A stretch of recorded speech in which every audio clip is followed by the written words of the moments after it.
شروع اللہ کے نام سے جو بڑا مہربان نہایت رحم والا ہے۔ جب آسمان پھٹ جائے گا اور اپنے پروردگار کا فرمان بجا لائے گا اور اسے واجب بھی یہی ہے، اور جب زمین ہموار کر دی جائے گی اور جو کچھ اس میں ہے اسے نکال کر باہر ڈال دے گی اور بالکل خالی ہو جائے گی، اور اپنے پروردگار کے ارشاد کی تعمیل کرے گی اور اس کو لازم بھی یہی ہے، تو قیامت قائم ہو جائے گی۔ اے انسان، تو اپنے پروردگار کی طرف پہنچنے میں خوب کوشش کرتا ہے، سو اس سے جا ملے گا۔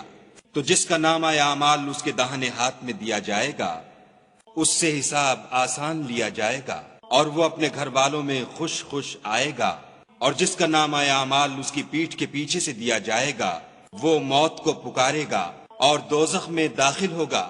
یہ اپنے اہل و عیال میں مست رہتا تھا اور خیال کرتا تھا کہ خدا کی طرف پھر کر نہ جائے گا۔ ہاں اس کا پروردگار اس کو دیکھ رہا تھا۔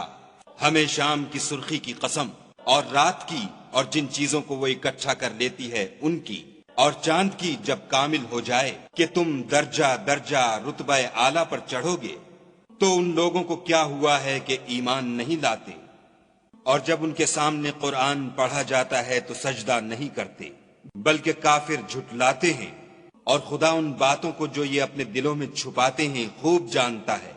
تو ان کو دکھ دینے والے عذاب کی خبر سنا دو۔ ہاں، جو لوگ ایمان لائے اور نیک عمل کرتے رہے ان کے لیے بے انتہا اجر ہے۔